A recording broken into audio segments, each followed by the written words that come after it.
काय झालं काल या या या मंत्रालयामधल्या या सभागृहामधल्या आणि या मंत्रिमंडळामधल्या एका मंत्र्याला राजीनामा द्यावा लागला कालपर्यंत 9 डिसेंबर ती कालची तारीख. आपण पण मराठवाड्यातल्या शेजारच्या जिल्ह्यातल्या शेजारच्या गावातल्या आहेत. 9 डिसेंबर ते कालच्या तारखेपर्यंत नाना तऱ्हेचे आरोप झाले. अनेकांनी त्या ठिकाणी सांगितलं. मी लांबचे त्या ठिकाणी सांगत नाही, पण या सभागृहामधले सन्मान्य सदस्य सुरेश धस यांनी पहिल्या दिवशी सांगितलं. आणि नागपूरला डिबेटला आम्ही जेव्हा बसलो होतो त्यांनी आम्हाला फोटो दाखवले. ते सातत्यानं सांगत होते की ज्याला मारला त्याला इतक्या निर्दयपणे मारला, इतक्या निर्घुणपणे मारला आणि तो पाणी पाणी मागत होता. त्याला पाण्याच्या ऐवजी त्याच्या तोंडामध्ये त्या ठिकाणी लघवी करण्यात आली. ही शुद्ध मराठी शब्द वापरतोय. हे लघवी बिगवीचे फोटो, त्याला मारतानाचे फोटो, त्याची हालाल करणाऱ्याचे फोटो, ज्याचं वर्णन सुरेश धस सातत्यानं करत होते, ज्याचं वर्णन संदीप क्षीरसागर सातत्यानं करत होते, ज्याचं वर्णन बाकीचे सगळे सातत्यानं करत होते, ते फोटो काल आले, व्हायरल झाले परवांच्या दिवशी. आणि काल धनंजय मुंडेंचा राजीनामा घ्यावा लागला. अध्यक्ष महोदय, याचा अर्थ जे सुरेश धस सांगत होते, जे सुरेश धसना फोटो माहिती होते, ते सरकारकडे फोटो नव्हते काय? ते पोलीस खात्याकडे फोटो नव्हते काय? म्हणजे नव्हते तर सुरेश धस सांगत होते की त्याच्या तोंडामध्ये लघवी केली. ती वस्तुस्थिती कशी निघाली? याचा अर्थ या सरकारने संतोष देशमुखची ज्या पद्धतीनं हत्या झाली, त्याचा ज्या पद्धतीनं खून झाला, त्याच्या बायको पांढरं कपाळ घेऊन, त्याची पत्नी, बायको म्हणजे पत्नी पांढरं कपाळ घेऊन प्रत्येकाच्या दारोदार फिरत होती. परंतु सत्ता पिपासू लोकांना सत्ते पुढे कोणाची दयामाया आली नाही. त्या माऊलीचं पांढरं कपाळ दिसलं नाही.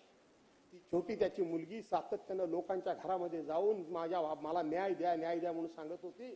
ते कोणाला कळलं नाही. ते सरकार कुठल्या कायदा आणि सुव्यवस्थेबद्दल बोलतं? कुठल्या कायदा आणि सुव्यवस्थेबद्दल बोलता तुम्ही? काय झालं तुमचे? काय म्हणतात राज्यमंत्री? पुण्याच्या बसमध्ये एखाद्या महिलेवर बलात्कार झाला, संवेदनाहीन तुम्ही सांगता हे सगळं सगळं चुपचापपणे झालं, कुठल्या प्रकारचा विरोध न करताना झालं, कुठल्या प्रकारचा आरडाओरडा नाही करताना झालं. अरे तुमच्या जीवा वळतात कशा? तुमच्या जीवा वळतात कशा? साहेब, सत्ता येईल नाही जाईल. पुन्हा एकदा मी सांगतो, सत्तेत तुम्ही पण होतात, काही वर्ष मी सुद्धा होतो. परंतु इतक्या पद्धतीनं, अशा पद्धतीनं मंत्री मुजोरपणे बोलण्याचं त्यांचं धाडस कसं होतं? त्यांना त्यांच्या जबाबदारीची जाणीव का नाही? अध्यक्ष महोदय, जबाबदारीची जाणीव झाली पाहिजे. दुसरे मंत्री, त्यांना कोर्टानं आता शिक्षा, आज काय ते मला वाटतं स्टे दिलाय त्यांच्या कोर्टानं, त्यांच्या शिक्षेला. आमचं काय त्याबद्दल म्हणणं नाही. पण या सभागृहातले सदस्य सुनील केदार यांना कोर्टाने निर्णय दिल्याबरोबर 24 तासाच्या आतमध्ये तुम्ही त्यांचं सभासत्व काढून टाकलं. 24 तासाच्या आतमध्ये राहुल गांधींचं सभासत्व गेल्याबरोबर त्यांचं सभासत्व काढून टाकलं. त्यांचं राहतं घर तुम्ही काढून टाकलं. कोर्टानं नंतर चपराक दिली, हा भाग वेगळा. अहो, न्याय जर करायचा असेल तर एकाला एक न्याय नाही एकाला एक न्याय असं राज्य करते म्हणून तुम्ही सर्वांना समान न्यायानं वागवता म्हणून या ठिकाणी वाक्य प्रयोग करता. काय त्याला अर्थ आहे अध्यक्ष महोदय? कोण सुरक्षित आहे अध्यक्ष महोदय? कोणी सुरक्षित नाही अध्यक्ष महोदय. आणि म्हणून मला तुम्हाला विनंती करायची आहे अध्यक्ष महोदय की या ठिकाणी अशा पद्धतीनं कामकाज चालून सर्वांना समानता न्याय देता येणार नाही. मंत्री महोदय, मगाचे सन्मान्य सदस्य इथं मगापासून सारखे सगळे आकडे सांगत होते, नगरपालिकेचे सांगत होते.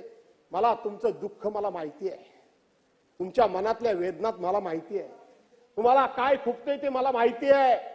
उद्धव बाळासाहेब ठाकरे यांचा 2.5 वर्षाचा मुख्यमंत्री पदाचा कालावधी होता. त्यातले 2 महिने सुद्धा त्यांना काम करावं मिळालं नाही. उरलेले सगळेच्या सगळे 22 महिने कोरोनाच्या संकटाचा सामना त्यांना करावा लागला आणि त्यांच्या सरकारला करावा लागला. सगळे नियम, सगळे अध्यादेश, सगळ्या मार्गदर्शक सूचना हे केंद्र सरकारकडून येत होत्या, राज्य सरकारकडून येत नव्हत्या. काय झालं त्या दिवशी? डोनाल्ड ट्रम्प बरोबर, अमेरिकेच्या राष्ट्राध्यक्षांबरोबर त्या ठिकाणी झोपाळ्यावर ढोकळा खाईपर्यंत आपण देश लॉकडाऊन का नाही केला? ते गेल्यानंतर लॉकडाऊन आपण देश केला, हे पद्धतशीरपणे आपण विसरायला माझी काही हरकत नाही. पण त्या उद्धव बाळासाहेब ठाकरेंच्यावर तक्रार करत असताना आजही या इतिहास आहे. की देशाच्या राष्ट्रपतींनी कौतुक केलं, देशाच्या पंतप्रधानांनी कौतुक केलं, सर्वोच्च न्यायालयानं कौतुक केलं आणि WHO सारख्या जागतिक संघटनेनं सुद्धा उद्धव बाळासाहेब ठाकरेंच्या कामाचं कौतुक केलं.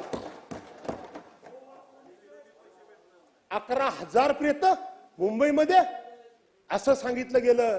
कदाचित माझे मित्र सन्मान्य सदस्य, मला वाटतं उत्तर प्रदेशातली गंगेतली प्रेत त्यांनी मोजलेली असावी, त्यांनी मध्य प्रदेशच्या रस्त्यावरची प्रेत मोजलेली असावी, त्यांनी गुजरातच्या रस्त्यावरची प्रेत मोजलेली असती.